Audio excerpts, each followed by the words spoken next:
Así que en esta tarde vamos a continuar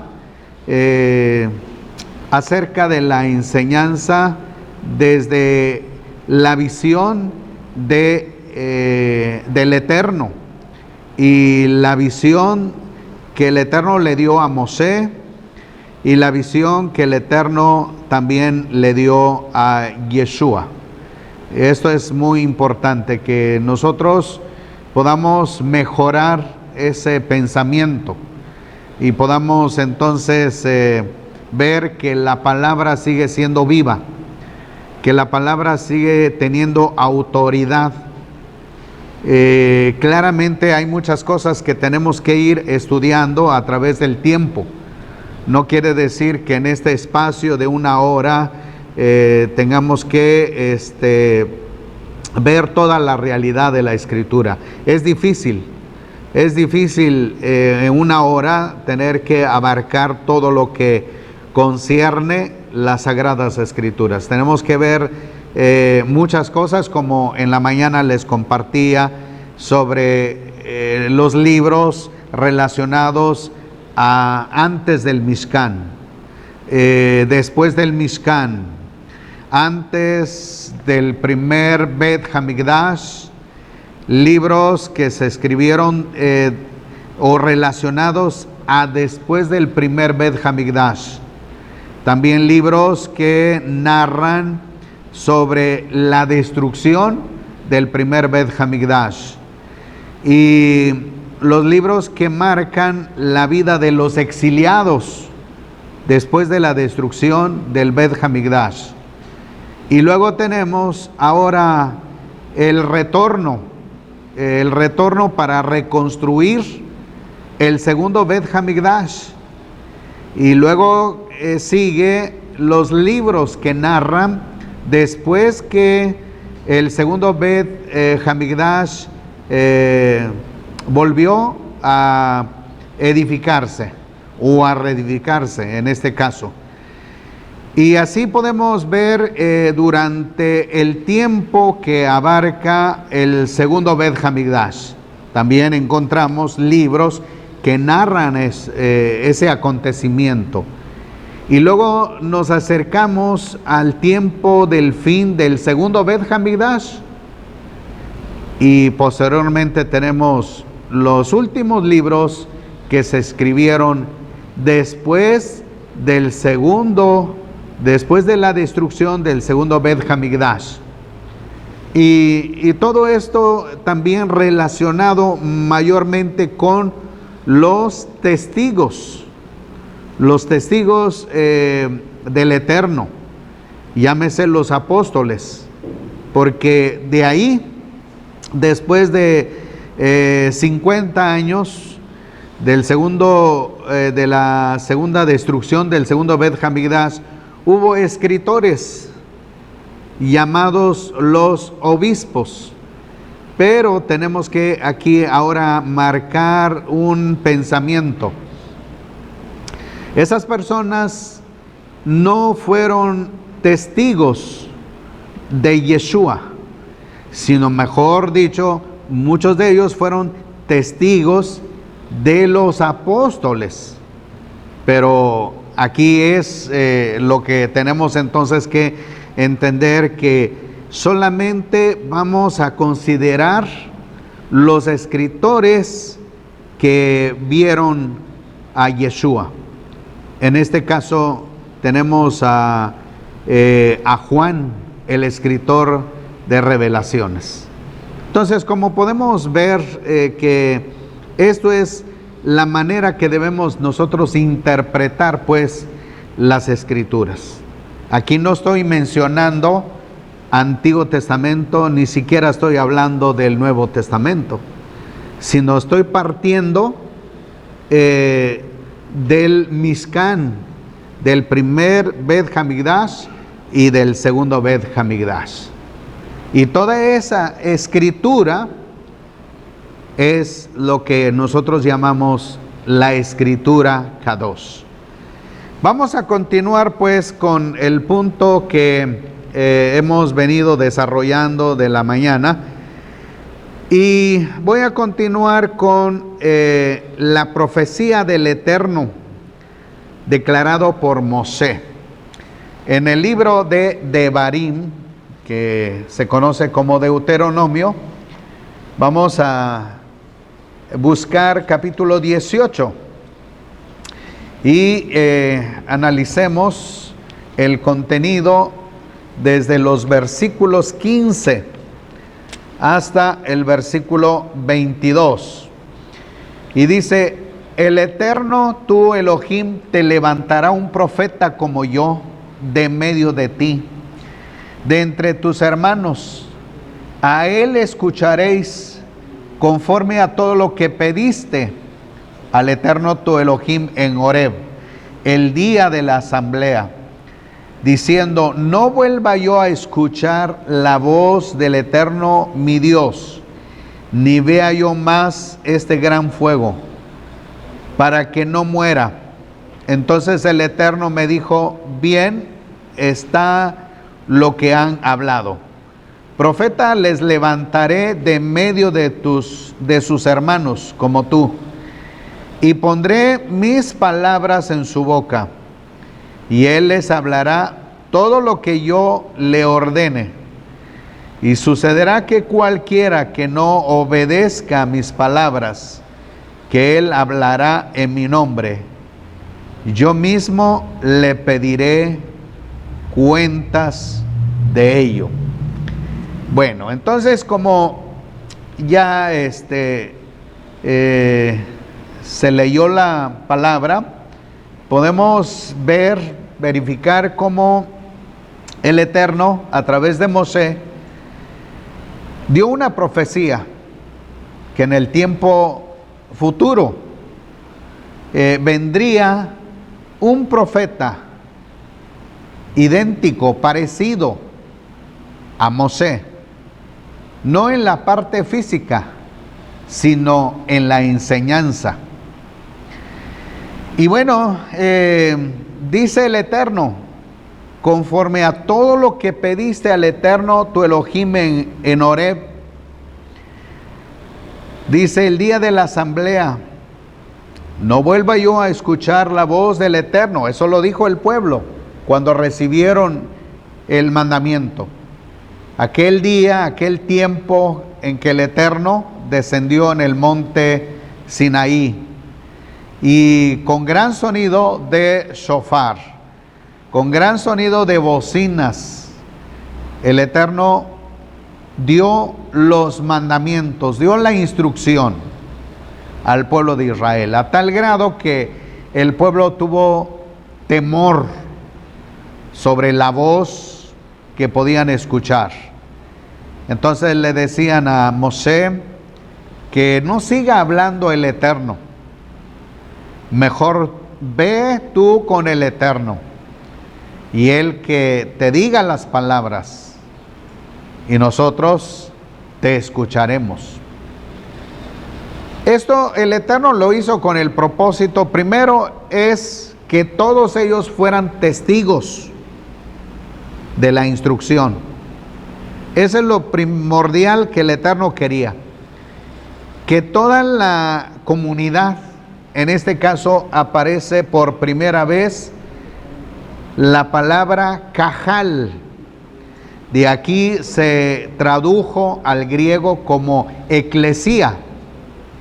En este caso, donde ustedes escuchan el día de la asamblea, se refiere entonces a la congregación, que a través de los tiempos, a través de las traducciones que se han hecho, la primera traducción griega que se hizo se conoce como la Septuaginta.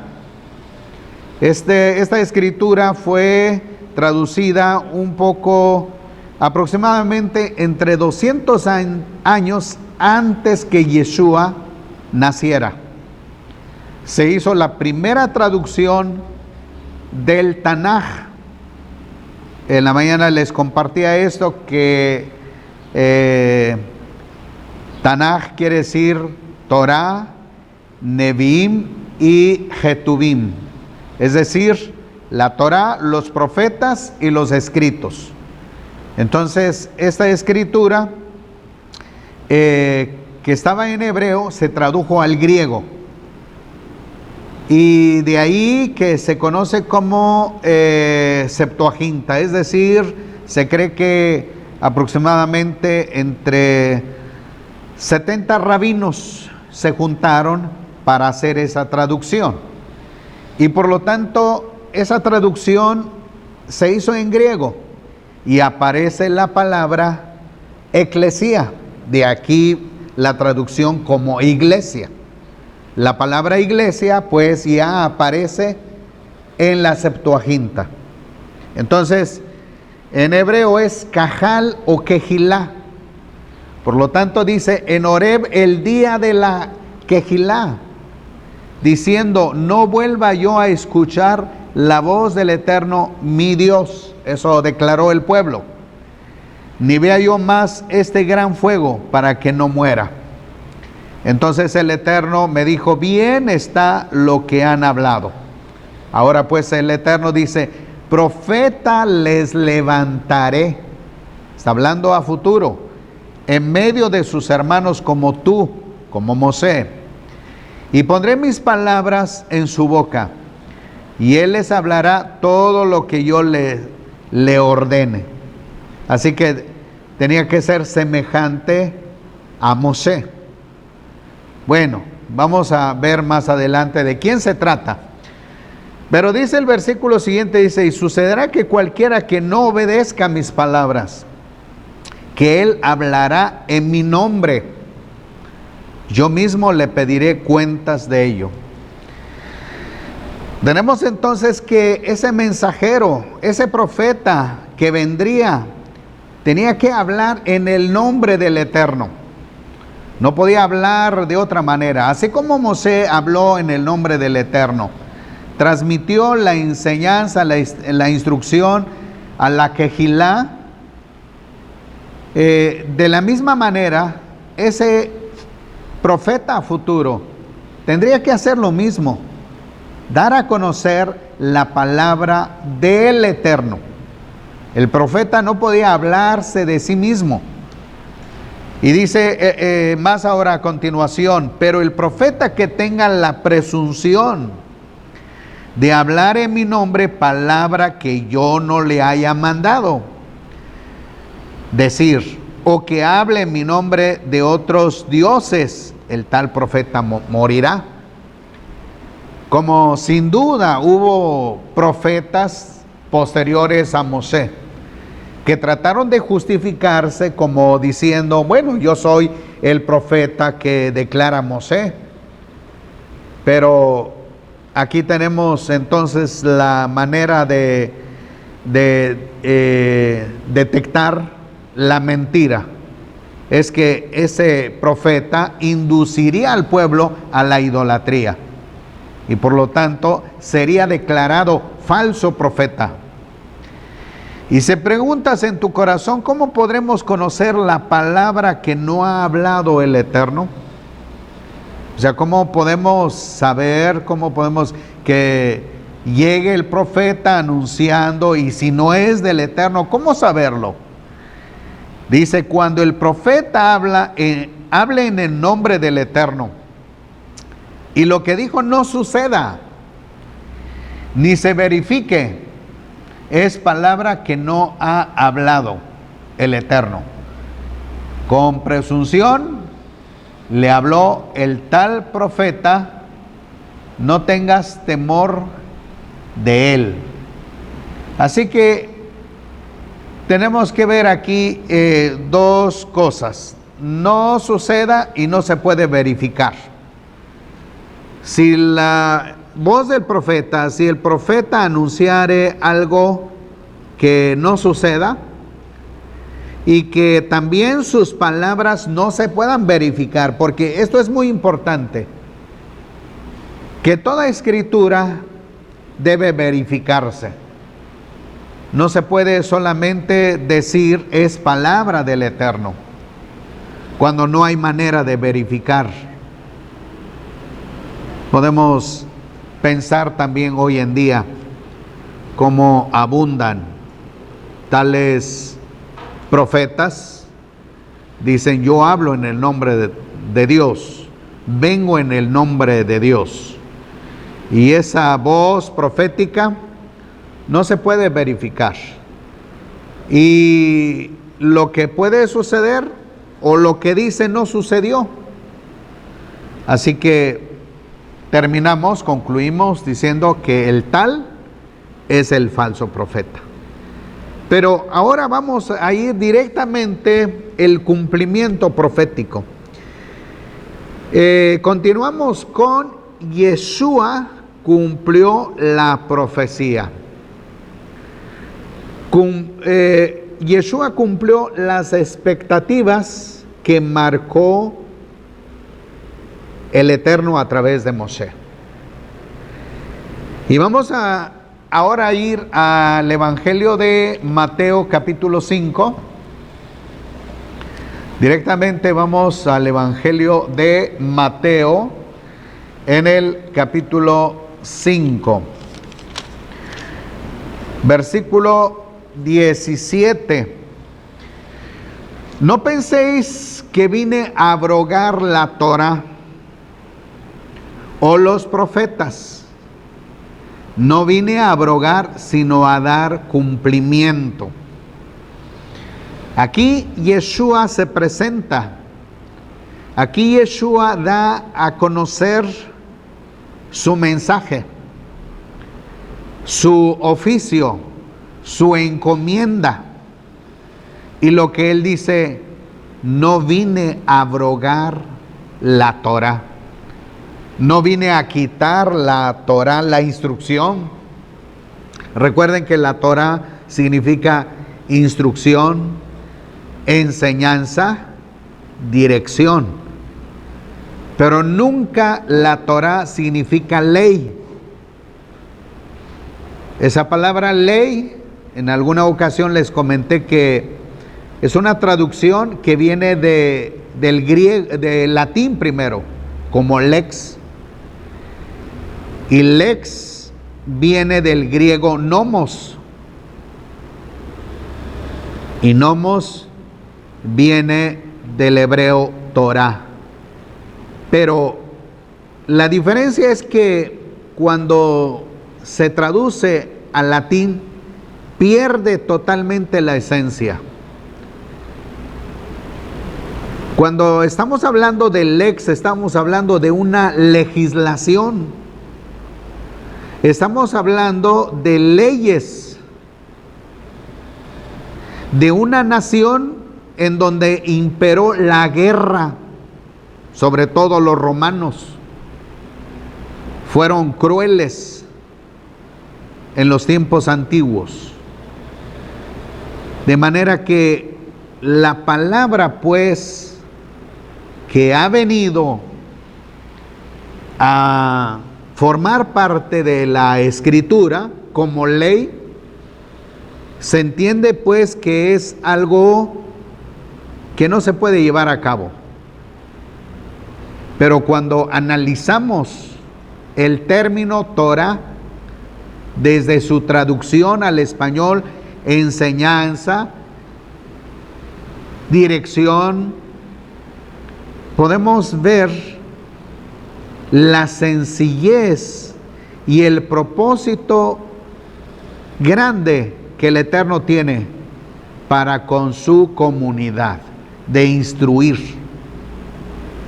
Es como la madre instruye a su criatura desde los primeros meses de su nacimiento. Así es la Torá.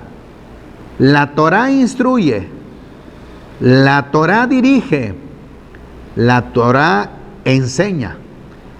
Entonces, Yeshua pues tomó la autoridad diciendo: no piensen que he venido para quitar, para abrogar, para destruir la Torá, los profetas. No vine a abrogar, no vine a quitar, sino a dar cumplimiento.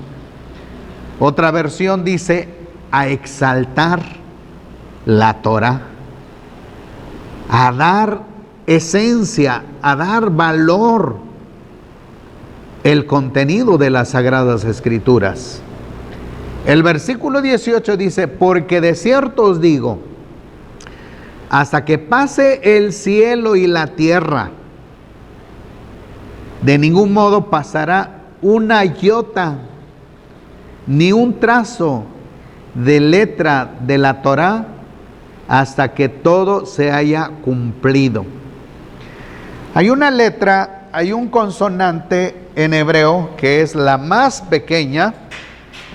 Voy a tratar de ejemplificar aquí, es la yod.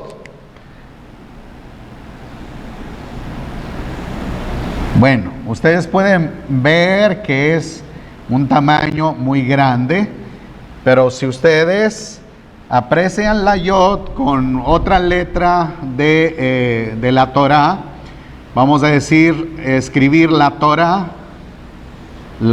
escribiríamos así, es la tab.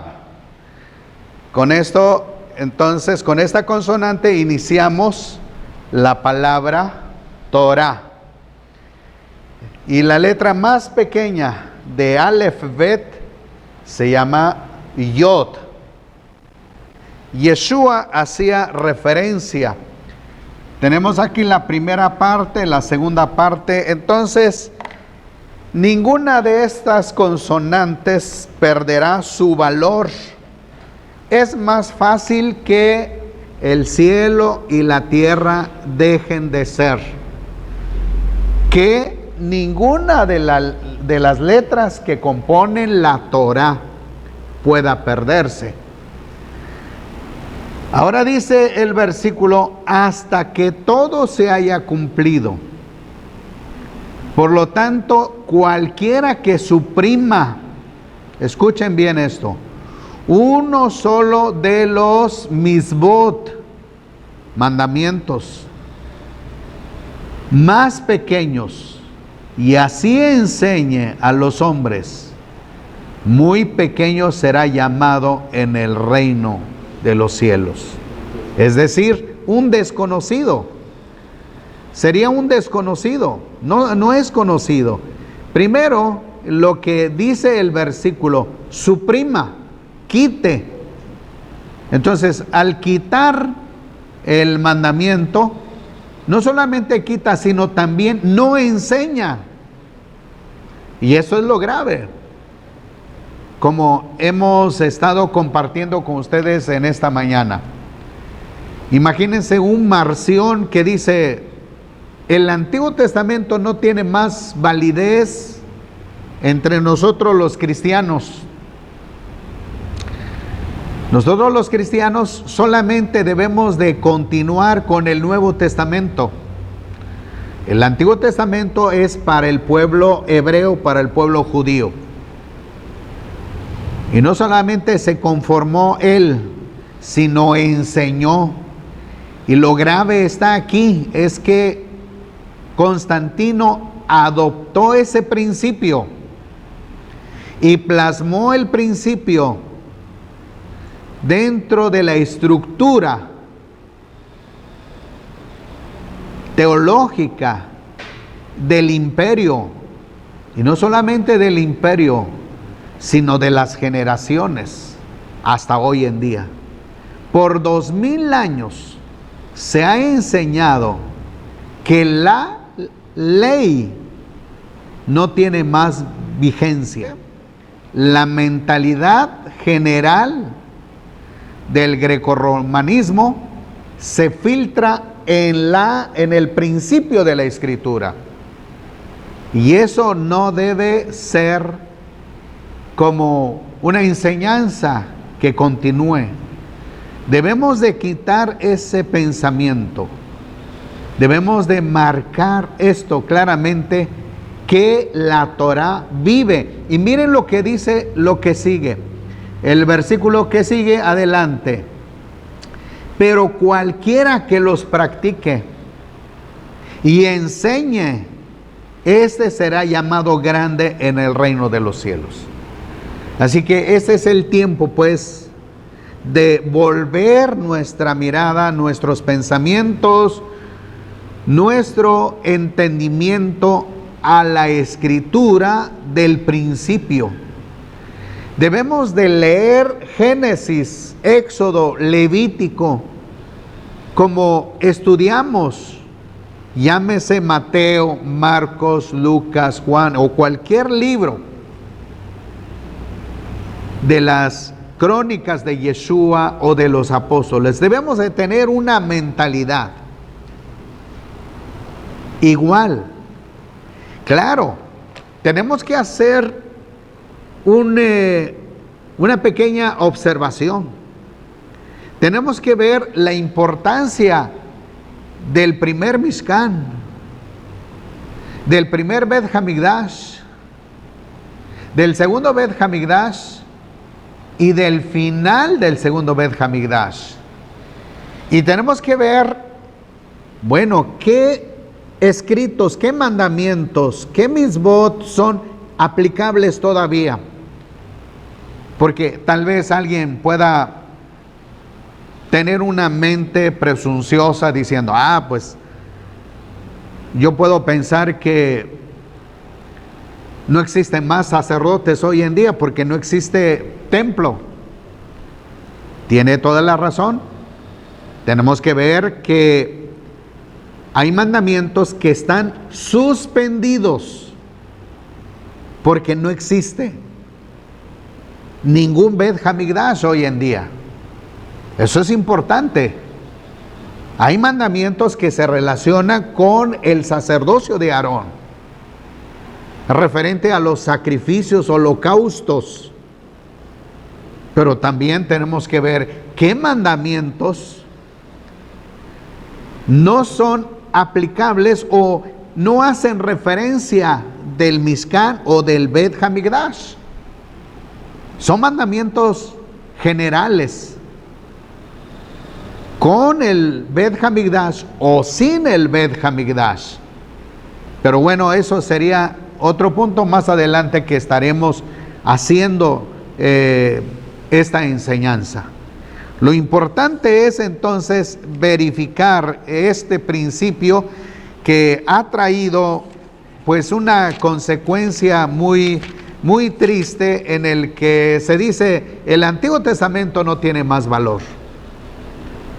Tenemos que tener cuidado. Así que hay dos posturas y aquí Yeshua aclara. La primera postura, que no solamente quita, sino también enseña que no se debe tocar más esa escritura. Pero la bendición está aquí también. Pero cualquiera que practique y enseñe, este será llamado grande en el reino de los cielos.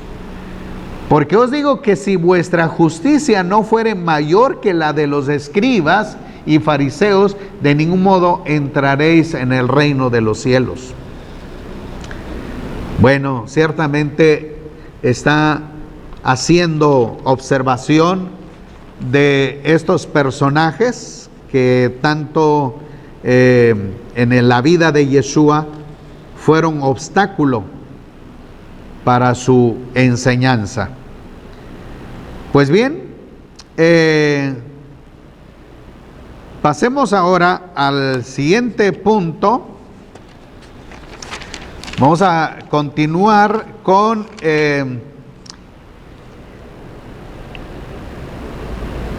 el Evangelio de Juan, capítulo 5. Vamos a ir al Evangelio de Juan, capítulo 5, en el los versículos 37 al 47. Vamos a ir buscando. Ahora dice versículo 37. El Padre que me envió, Él ha dado testimonio acerca de mí.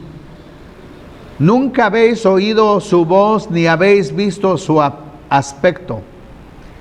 ni tenéis su palabra permaneciendo en vosotros, porque a quien Él envió, a este vosotros no creéis.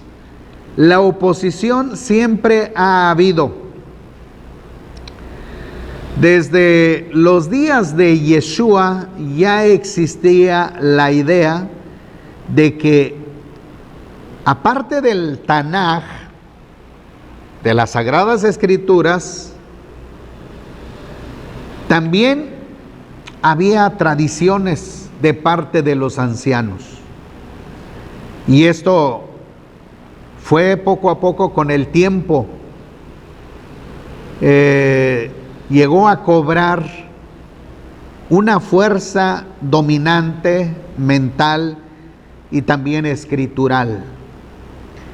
Todas esas tradiciones que se conocían desde los días de Yeshua, que Yeshua no tomó en cuenta la tradición de los ancianos, y que posteriormente, como el año 600 aproximadamente,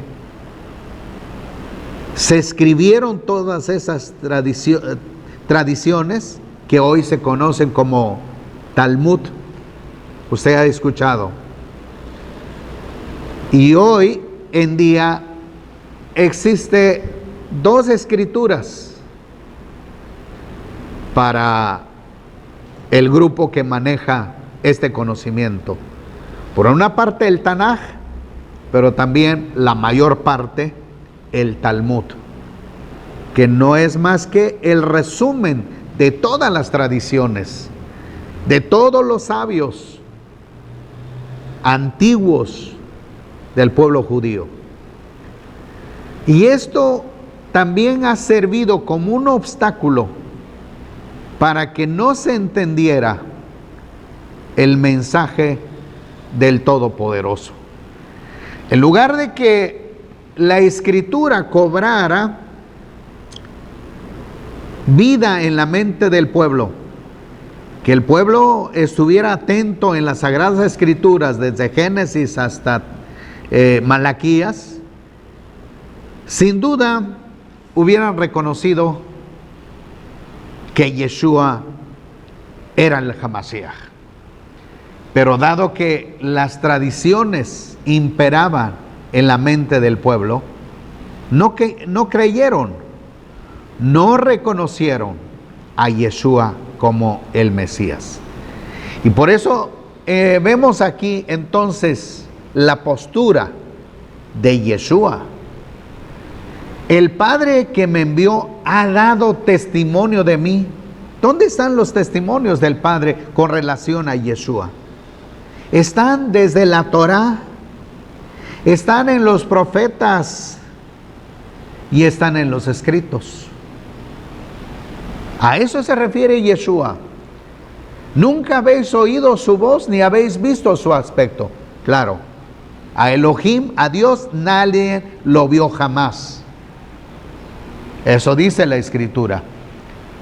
Dice, ni tenéis su palabra permaneciendo en vosotros, porque las tradiciones era el pensamiento del pueblo. Porque a quien Él envió, a este vosotros no creéis. Escudriñad las Escrituras. Ahora Yeshua está diciendo, dejen las tradiciones y enfóquense a las Escrituras. A las Escrituras que se dio a través de Moshe, a través de los profetas y en los escritos, porque os parece que en ellas tenéis vida eterna y ellas son las que dan testimonio de mí. Toda la Escritura hacía referencia del profeta que habló Mosé. Y no queréis venir a mí para tener vida. Gloria de parte de hombres no recibo, pero os conozco que no tenéis el amor de Elohim en vosotros mismos. Yo he venido en el nombre de mi Padre y no me recibís. Si otro viene en su propio nombre, a ese recibiréis. ¿Cómo podéis creer? Vosotros que recibís gloria de unos de los otros, y no buscáis la gloria que solo de Elohim viene. Pero si creyeras a Moisés, me creeríais a mí, porque de mí escribió. Pero si no creéis a sus escritos, ¿cómo creeréis a mis palabras? Yeshua vino como testigo del Eterno. Yeshua no solamente traía las palabras, sino también traía las pruebas. Se podía verificar las dos cosas, los hechos y las palabras de Yeshua. Las palabras de Yeshua se podían verificar con el Tanaj. Y los hechos de Yeshua revelaban también la mano de Elohim, la mano de Dios, con las señales, con las sanidades, con los milagros, con los prodigios. Ahora en el Evangelio de Juan capítulo 12, vamos a continuar. Versículo 49. Dice, porque yo no he hablado por mí mismo, sino que el Padre que me envió, Él me ha dado mandamiento de lo que he de decir y lo que he de hablar. Y yo sé que su mandamiento es vida eterna, por tanto lo que yo hablo, lo hablo tal como el Padre me lo ha dicho. No he hablado por mí mismo. Eso tenemos que verificar con Devarim, el libro que iniciamos con el capítulo 18. El profeta que yo enviaré hablará de mis palabras. Entonces, aquí Yeshua está diciendo eso. Yo no he hablado por mí mismo, sino que el Padre que me envió, Él me ha dado mitzvot de lo que he de decir y lo que he de hablar. Y sé que su mandamiento es vida eterna. Por tanto, lo que yo hablo, lo hablo tal como el Padre me lo ha dicho. Yeshua pues cumplió perfectamente las reglas que marcó el Padre. Y a su vez podemos decir que la profecía declarada por Moisés también fue cumplida. Ahora, por último, vamos a terminar con Yeshua hizo referencia del Tanaj. En la mañana les compartí que Tanaj significa Torah, Neviim y Ketuvim. A ver si pueden ver aquí. Aquí dice Tanaj, que quiere decir Torah, Neviim y Ketuvim. Voy a quitar la menora para que puedan ustedes visualizar. Entonces tenemos una vez más Tanaj, quiere decir Torah, Neviim y Ketuvim, que consiste las instrucciones, la dirección, la enseñanza, los profetas y los escritos. Abarca los salmos, proverbios, cantares, etc. Bien, Yeshua pues hizo referencia del Tanaj y vamos a verificar desde el escrito del Evangelio de Lucas. Quiero que vayamos con el capítulo 10. Vamos a ver el Evangelio de Lucas, capítulo 10, y vamos a iniciar con versículo 25. Dice: y he aquí un doctor de la Torá se levantó para tentarlo, diciendo: Rabí, ¿qué haré para heredar la vida eterna? Él entonces le dijo: ¿qué está escrito en la Torá? Es decir, en la instrucción, en la dirección, en la enseñanza. ¿Cómo lees? Porque se supone que el doctor tenía en sus manos el rollo. Y él respondió, dijo: amarás al Señor tu Dios de todo corazón, y con toda tu alma, y con todas tus fuerzas, y con toda tu mente, y a tu prójimo como a ti mismo. Le dijo: rectamente has respondido, haz esto y vivirás, concluyó Yeshua. Pero él, como es doctor de la ley, queriendo justificarse, dijo a Yeshua: ¿y quién es mi prójimo?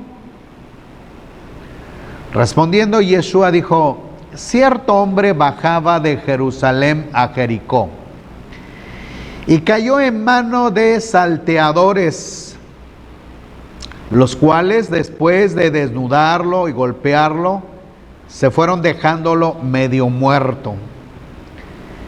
Y por coincidencia cierto sacerdote bajaba por aquel camino, y al verlo pasó por el lado opuesto. Igualmente un levita, en este caso es un ayudante del sacerdote, al llegar junto al lugar y al verlo, pasó por el lado opuesto. Pero un samaritano que iba de camino se acercó a él, y al verlo fue movido a compasión. Y allegándose, vendó sus heridas, derramando aceite y vino, y poniéndolo sobre su propia cabalgadura, lo llevó a un mesón y cuidó de él. Y al día siguiente, al partir, sacó 2 denarios, los dio al mesonero y le dijo: cuídalo, y todo lo que gastes de más, yo te lo pagaré cuando regrese. ¿Quién de estos 3 te parece que llegó a ser prójimo del que cayó en mano de los salteadores? Y él dijo: el que hizo la misericordia con él. Entonces Yeshua le dijo: ve y haz tú lo mismo. Podemos nosotros ahora ver un poco más sobre esta enseñanza. Como ustedes pueden ver aquí, se trata de un ejemplo. Probablemente alguien pueda decir que no fue un hecho real, no fue algo que se podía verificar que sucedió al pie de la letra.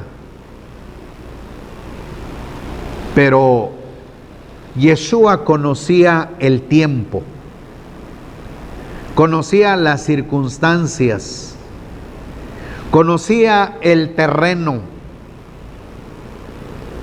Muchas veces, sin duda, Yeshua y sus discípulos se toparon con asaltantes, con criminales que abundaban en el tiempo también de Yeshua.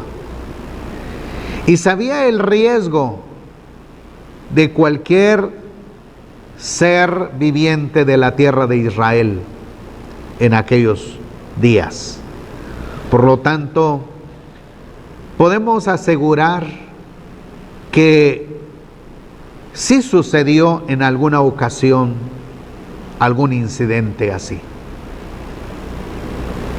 De manera pues que lo que podemos ver aquí es que el doctor trataba de justificarse, quería saber qué significaba esto, el prójimo.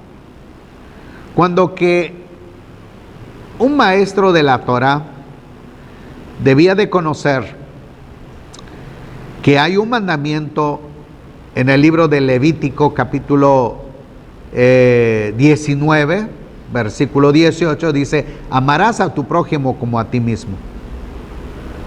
Entonces, esa porción referente al prójimo significaba ayudarse, apoyar entre la familia de todas las tribus. No importa que no perteneciera a la tribu de Judá, cualquier tribu dentro de la nación de Israel se conocía como prójimo. El prójimo era un lenguaje apropiado para la nación del pueblo de Israel. Ahora pues, este hombre, tratando de pensar que no conocía o no sabía el lenguaje del prójimo, Yeshua tuvo que usar esta enseñanza de una persona no siendo judío, sino un samaritano. Se cree que los samaritanos en los días de Yeshua no descendían directamente de alguna tribu, sino una mezcla entre asirios y alguna de las 10 tribus. De ahí se formó el grupo de los samaritanos. Y cuando vemos que Yeshua narra de lo sucedido, de la tragedia, sin duda de un judío que cayó en mano de asaltantes, y podemos ver que no recibió la atención del sacerdote, ni tampoco recibió la atención del levita, sino que recibió la atención de un samaritano, es decir, de un extranjero. Yeshua amplió el beneficio que recibió este hombre. Finalmente le dice: ve, haz tú lo mismo.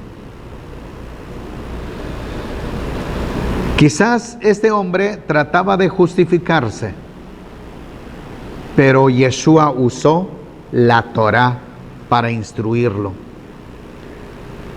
Tal vez, como a veces se dice que debemos de otorgarle el beneficio de la duda a este gran maestro, pero Yeshua tomó la Torá como una manera de ayudarlo para que entienda. Entonces Yeshua usó la instrucción para corregirlo. Ahora, pasemos a otra parte también de otro caso en que Yeshua habló del profeta. En el capítulo 4 de Lucas, versículo 16 dice: y fue a Nazaret donde había sido criado, y en el día de Shabbat entró en la sinagoga conforme a su costumbre y se levantó a leer. Y le fue entregado el rollo del profeta Isaías. Y habiendo desarrollado habiendo desenrollado el volumen, halló el lugar donde estaba escrito: el Espíritu del Señor está sobre mí, porque me ungió para dar buenas nuevas a los pobres. Me ha enviado a proclamar libertad a los cautivos y restauración de vista a los ciegos, a enviar en libertad a los oprimidos, a proclamar el año favorable del Señor. Y habiendo envuelto el rollo, lo devolvió al asistente y se sentó, y los ojos de todos en la sinagoga estaban fijos en él. Y comenzó a decirles: hoy se ha cumplido esta escritura en vuestros oídos. Como podemos verificar, Yeshua usó la profecía de Isaías. Tomó esta porción y empezó a leer. Es de entender que Yeshua no desechó ni la Torá ni los profetas. Yeshua tomó la escritura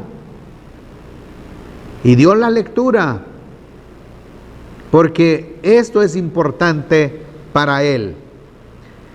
Y por último tenemos Lucas capítulo 20. Ahora vayamos un poco más adelante y ustedes ya se imaginan de qué trata. Ya tocamos Torá, ya tocamos Neviim, ahora seguimos con los escritos. 20, 41 al 44 dice así: entonces él les dijo a ellos: ¿cómo dicen que el Mesías es hijo de David? Porque el mismo David dice en el libro de los Salmos: dijo el Señor a mi Señor: siéntate a mi diestra, hasta que ponga a tus enemigos por estrado de tus pies. Si David lo llama Señor, ¿cómo es hijo suyo? No voy a adentrar con respecto al pensamiento de David, sino que Yeshua usó el libro de los Salmos, porque Salmos contiene este mensaje y él claramente lo está diciendo en el libro de los Salmos. Verificamos pues que Yeshua no quitó la Torá, no quitó los profetas, no quitó los escritos. Tal vez pudiéramos decir: bueno, yo sí he usado los Salmos. Es verdad, he escuchado mucho acerca del pronunciamiento que se ha dado, que muchos mensajeros hoy en día hacen referencia de Génesis, hacen referencia de Deuteronomio, hacen referencia de los Salmos, hacen referencia de cualquier profeta, pero siempre diciendo: no estamos bajo el Antiguo Testamento. Es una contradicción, y eso es lo que tenemos nosotros que quitar ese pensamiento de decir no estamos y decir sí estamos. Estamos bajo las Escrituras. Toda la Escritura es inspirada por Elohim. Tenemos que marcar, tenemos que ir con nuestro pensamiento objetivo, definir lo que estamos tratando de decir y no ser entonces parciales, que cuando nos conviene decir algo tomamos un salmo, Cuando nos conviene algo de diezmos y agarramos entonces también de la Torá. Cuando nos conviene algo de un punto y tomamos, pero cuando decimos la ley y decimos no, estamos bajo la ley. Ese es el error más grave que se ha tenido durante largos años. Y el propósito del Eterno es restaurar todas las cosas.